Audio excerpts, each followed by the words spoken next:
Madam President, yesterday I had the opportunity to meet my Democratic Senate caucus for the first time this year.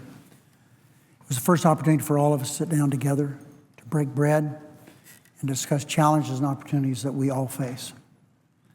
And as a majority leader, I was gratified to see so many new faces and have such an inclusive caucus. Madam President, it was music to my ears to hear the announcement today that the presiding officer today is Heidi Heitkamp. We have 9 new Democratic senators. 4 of these new senators are women, and it makes our Democratic caucus, about a third of the caucus are now women. We have, for example, the first Asian woman. We've expanded our majority, but I'm particularly satisfied with each passing election cycle about our caucus better reflecting the nation it serves. But despite the diversity of the caucus, and in particular its freshmen, there's one quality shared by each Democratic senator: a deep and abiding patriotism. And as Governor Adlai Stevenson said, and I quote, "Patriotism is not short, frenzied outbursts of emotion, but the tranquil and steady dedication of a lifetime." And that's really true, Madam President. Patriotism is not short, frenzied outbursts of emotion, but the tranquil and steady dedication of a lifetime. And if you look at the records, the careers of these new senators, that's the way it is. Each person coming here reminds me of my first few weeks in the House of Representatives. When Tip O'Neill, we had a large oncoming class, as I recall, in the 50s of new Democrats. So he called us in groups of maybe 15 or so.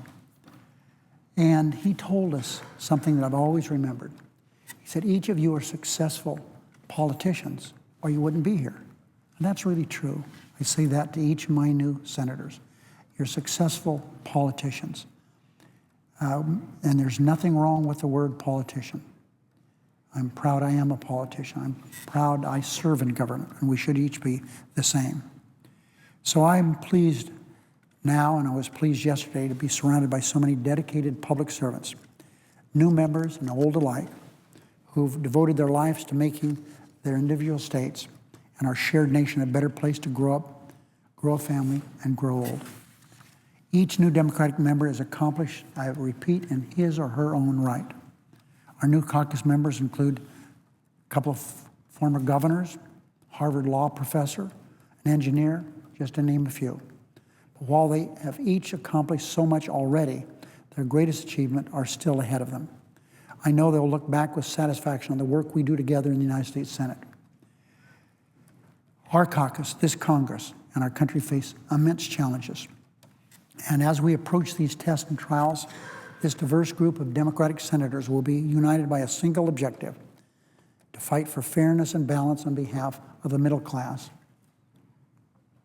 Now, we're going to continue to work on rules reform. Excuse me, Madam President.